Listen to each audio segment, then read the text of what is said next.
నన్ను అడిగితే యాక్టర్స్ అసలు యాడ్సే చేయకూడదు భయ్యా. మహేష్ బాబు గారు బర్త్డే సందర్భంగా వారణాసి మూవీ నుంచి 2 స్టిల్స్ రిలీజ్ చేశారు భయ్యా.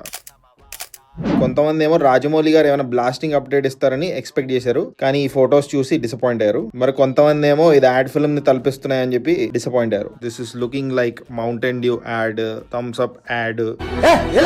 కంపారిజన్ కి మెయిన్ రీజన్ ఏంటంటే భయ్యా, సినిమాల్లో ఎలాంటి కెమెరాస్ వాడతారు, సినిమాల్లో ఎంత బడ్జెట్ పెడతారో యాడ్ ఫిల్మ్స్ లో కూడా అంతే బడ్జెట్ పెడుతున్నారు. మ్యూజిక్ దగ్గర నుంచి, ప్రాప్స్ దగ్గర నుంచి, లొకేషన్స్ దగ్గర నుంచి, విఎఫ్ఎక్స్ కూడా ఆ రేంజ్ లోనే ఉంటుంది భయ్యా. అన్ని సినిమా లెవెల్లో ఉంటున్నాయి. అలాంటప్పుడు సినిమా నుంచి ఏదైనా కాంటెంట్ వచ్చినప్పుడు యాడ్స్ నే తలపిస్తాయి కదా. సో యాడ్ ఫిల్మ్స్ అనేవి యాడ్ ఫిల్మ్స్ లాగా ఉంటేనే బెటర్ అని నా ఫీలింగ్. యాడ్ ఫిల్మ్స్ ని కూడా సినిమా లాగా ట్రీట్ చేస్తే ఇలానే అవుతుంది. నన్ను అడిగితే యాక్టర్స్ అసలు యాడ్సే చేయకూడదు భయ్యా.